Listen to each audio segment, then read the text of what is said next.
Chief minister Jaganmohan Reddy గారు పిఠాపురం అంటే ఆ ఏరియా కాకినాడ ఆ ఏరియా తిరుగుతూ మళ్ళీ పవన్ కళ్యాణ్ 4 నియోజకవర్గాలు 4 పెళ్ళాలు అంటే పవన్ కళ్యాణ్ మీద అలాగా చెప్పారన్నమాట అండి. దీన్ని ఎలా చూద్దాం అంటారు? ఆయన 4 నియోజకవర్గాలు ఏంటి నాకు అర్థం కాల. ఆయన 2 నియోజకవర్గాలు కదా పోటీ చేస్తుంది. అవును, అంతకుముందు గతంలో పోటీ చేసిన 2 నియోజకవర్గాలు కూడా కలిపా. అవునండి. సరే ఏదేమైనండి, ఇక్కడ ఎన్ని నియోజకవర్గాలు పోటీ చేస్తారనేది రాజ్యాంగం కల్పించే హక్కు. ఆయన ఇష్టం, ఆయన పోటీ చేస్తారు. దాని గురించి మాట్లాడే హక్కు మీకు లేదు, నైతిక హక్కు లేదు. రెండోది ఏంటి అంటే, అసలు ఇప్పుడు ఆయన చట్టబద్ధంగా విడాకులు ఇచ్చిన తర్వాత పెళ్లిళ్ళు చేసుకున్నారు. ఆ పెళ్లిళ్ళ గురించి వ్యాఖ్యానించే హక్కు మీకు లేదు. అది ఒకటి. ఇంకొకటి ఏంటి అంటే, అసలు ఆయన పెళ్లిళ్ళ గురించి మాట్లాడేటానికి మీకు లెజిటిమసీ లేదు, చట్టబద్ధత లేదు. ఎందుకు లేదు అంటే, ఎవరైతే అన్యాయం అని ఫీల్ అవుతున్నారో, ఎవరైతే నష్టపోతున్నారో, అంటే అగ్రేవ్డ్ పర్సన్ ఎవరైతే ఉంటారో, పవన్ కళ్యాణ్ భార్య ఉంటారు. ఆ భార్య మాత్రమే కంప్లైంట్ చెయ్యాలి. ఏది, నా భర్త నాకు విడాకులు ఇవ్వకోకుండా ఇంకొకరిని పెళ్లి చేసేసుకున్నారు, బిడ్డలను కూడా కన్నారు అని చెప్పి ఆ భార్య విడాకులు తీసుకొని భార్య కంప్లైంట్ చెయ్యాలి. చట్టంలో ఉంది.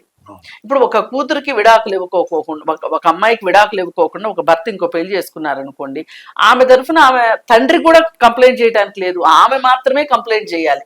నా భర్త నన్ను ఇట్లా మోసం చేశాడు అని చెప్పి. మరి ఈయన ఏ విధంగా మోసం మాట్లాడుతున్నారో నాకు అర్థం కావట్లా జగన్మోహన్ రెడ్డికి. పైగా ఇంకొకటి ఏంటి అంటే, సరే పవన్ కళ్యాణ్ది ఆయన చట్టబద్ధంగా పెళ్లిళ్ళు చేసుకున్నారా, చట్టబద్ధంగా పెళ్లిళ్ళు చేసుకోలేదా అనే విషయం వాళ్ళ భార్యలు చూసుకుంటారు. కానీ అసలు మీ వంశవృక్షాన్ని ఒకసారి తీసుకోండి, పైనుంచి కిందకి. జగన్మోహన్ రెడ్డి వంశవృక్షానికి ముత్తాత దగ్గర నుంచి 2 భార్యలు ఉన్నారు.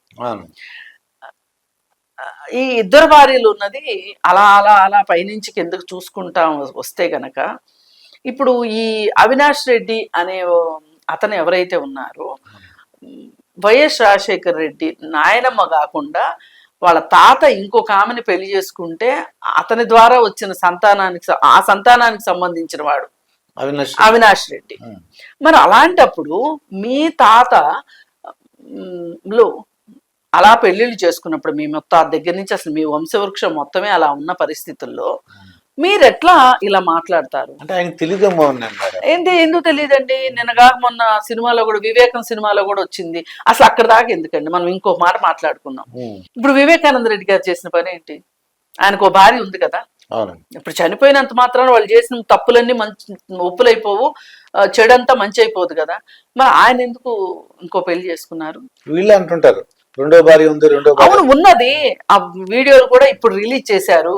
ఇప్పుడు ఎందుకు రిలీజ్ చేశారు అంటే, ఆయన ప్రతిష్టను మసకబారిస్తే ఆయనకి, ఆయన హత్యకు సంబంధించి సానుభూతి ఆయనకు దొరకదేమో, దొరకకుండా చెయ్యాలనేది వీళ్ళది ఒక ప్రయత్నం తప్పితే, ఆ ప్రయత్నం ఎంతవరకు సఫలీకృతం అవుతుందో మనం చెప్పలేం. కానీ అసలు ఇప్పుడు ఇంత దాకా వద్దు. ఆయన అసలు 2వ పెళ్లి ఎందుకు చేసుకున్నారు? మీరే చెప్తున్నారు కదా 2వ పెళ్లి చేసుకున్నారని. అంటే మీ వంశంలో 2వ పెళ్లి చేసుకోవడం ఒక హక్కు, ఒక గొప్పతనం, ఒక మీ వంశానికి అది ఒక కలికితురాయిలాగా మీరు చెప్పుకుంటారు. మరి వేరే వాళ్ళు చేసుకుంటే మీకేం నొప్పి? నాకు అర్థం కాదు అసలు. మీరెవరు అడగటానికి? పవన్ కళ్యాణ్ కూడా ఏం చెప్తుంటే, ఏ పర్సనల్ రీజన్స్ ఉన్నాయి మీకు చెప్పలేం కదా. అసలు ఎందుకు చెప్పాలండి? ఎవరికి చెప్పక్కర్లేదు. అసలు మ్యూచువల్ అండర్స్టాండింగ్ తోటి డివోర్స్ తీసుకుంటే గనక కోర్టుకు కూడా చెప్పక్కర్లా. అదే ఒకళ్ళు కంటెస్ట్ చేస్తే గనక, నాకు నా భార్య నుంచి విడాకులు కావాలని కానీ, నా భర్త నుంచి విడాకులు కావాలని భార్య కానీ అని ఉంటే గనక, అమ్మా నువ్వు ఎందుకు విడాకులు ఇద్దాం అనుకుంటున్నావు, నువ్వు ఎందుకు విడాకులు కోరుకుంటున్నావు, ఏం బాబు నీకు అసలు విడాకులు ఎందుకు, నీ బాధ ఏంటి అని కోర్టు అడుగుతుంది తప్పితే, మ్యూచువల్ అండర్స్టాండింగ్కి వెళ్ళినప్పుడు అసలు ఈ మధ్య ఏం చేశారు, మ్యూచువల్ అండర్స్టాండింగ్కి వెళ్తే గనక కౌన్సిలింగ్ కూడా వద్దు అంటున్నారు. పైగా మ్యూచువల్ అండర్స్టాండింగ్ అప్లై చేసుకున్న తర్వాత 6 నెలలు కూలింగ్ పీరియడ్ ఎందుకు, వెంటనే ఇచ్చేయండి అంటున్నారు. ఇలా రకరకాలు ఉన్నాయండి చట్టంలో. అసలు మీరు చట్టం తెలిసి మాట్లాడుతున్నారా, తెలియక మాట్లాడుతున్నారా? ఇప్పుడు మీరు ఇలా మాట్లాడితే మీకు చట్టం గురించి కూడా ఏమీ తెలియదు, మీరు మాట్లాడుతుంటారు అని అనవలసి వస్తుంది. మరి అసలు చట్టం గురించి తెలియని వాళ్ళు ఎందుకంటే మీరు మాట్లాడతారు? మరి అలాంటప్పుడు అసలు మీ తాతల విషయం ఎందుకు అలా జరిగింది? పోనీ స్వాతంత్రానికి పూర్వం బహుభార్య తత్వం అనేది మన సమాజంలో ఉండేది. అది అప్పుడు చట్టం ప్రకారం లేదు.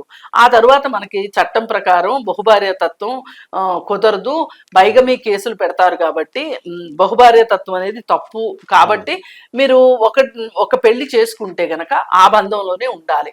ఒకవేళ బయటికి రాదలుచుకుంటే గనక విడాకులు తీసుకుని మాత్రమే రావాలి. లేదు అంటే ఇంకొక వెసులుబాటు ఉంది. ఆ భార్య ఆమె ఎన్ఓసి ఇవ్వాలి. నా భర్త వేరే పెళ్లి చేసుకున్నా నాకేమీ సంబంధం లేదు, నాకేం అభ్యంతరం లేదు అని చెప్పి ఆమె దగ్గర నుంచి నిరభ్యంతర పత్రం తీసుకున్న తర్వాతనే ఇంకో పెళ్లి చేసుకోవాలి. మరి పవన్ కళ్యాణ్ అలాంటి ఏం చేసుకున్నాడో మీకెందుకు అసలు? ఇప్పుడు మీకు ఆ మాజీ భార్యలు ఎవరన్నా వచ్చి మీ దగ్గర కంప్లైంట్ ఇచ్చారా? ఇవ్వలేదు కదా. ఇప్పుడు మీరు దిశ పోలీస్ స్టేషన్లను పెట్టారు, మహిళా కమిషన్ ఒకటి పెట్టారు, వాటిలో అట్లాంటి చోటకి ఏమన్నా వచ్చారా? పవన్ కళ్యాణ్ తాలూకు భార్యలు ఎవరన్నా వచ్చి మీకు కంప్లైంట్ ఇస్తే మీరు అందుకు మాట్లాడుతున్నారా? ఎందుకు మాట్లాడుతున్నారు? అసలు దిశ పోలీస్ స్టేషన్స్ అంటే బోలెడు కంప్లైంట్లు కట్టలు పడి ఉన్నాయి. మహిళా కమిషన్ దగ్గర కట్టలు పడి ఉన్నాయి. అవేమీ చేయకుండా పైగా మీరు అసలు ఇంకొక దొంగ పని ఏం చేశారు అంటే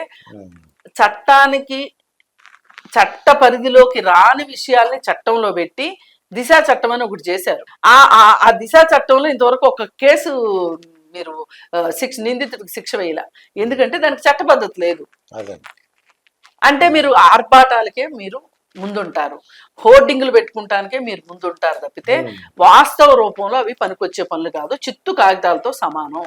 మరి అలాంటప్పుడు మీరెందుకు పవన్ కళ్యాణ్ గురించి మాట్లాడాలి? పవన్ కళ్యాణ్ నీ మేనిఫెస్టో బాగలేదని మాట్లాడు. పవన్ కళ్యాణ్ నువ్వు అసలు తెలుగుదేశంతో పొత్తు పెట్టుకున్నావు ఏంటి అని అడిగే హక్కు కూడా లేదు. ఎవరైనా కూటములు అవుతారు. ఇప్పుడు ఇండియా కూటమి ఉంది, ఓ పక్కన ఎన్డీఏ కూటమి ఉంది. ఈ రెండు కూటములు ఉన్న తర్వాత ఎవరెవరితో కలిశారని మాట్లాడడానికి నువ్వెవడవు అసలు?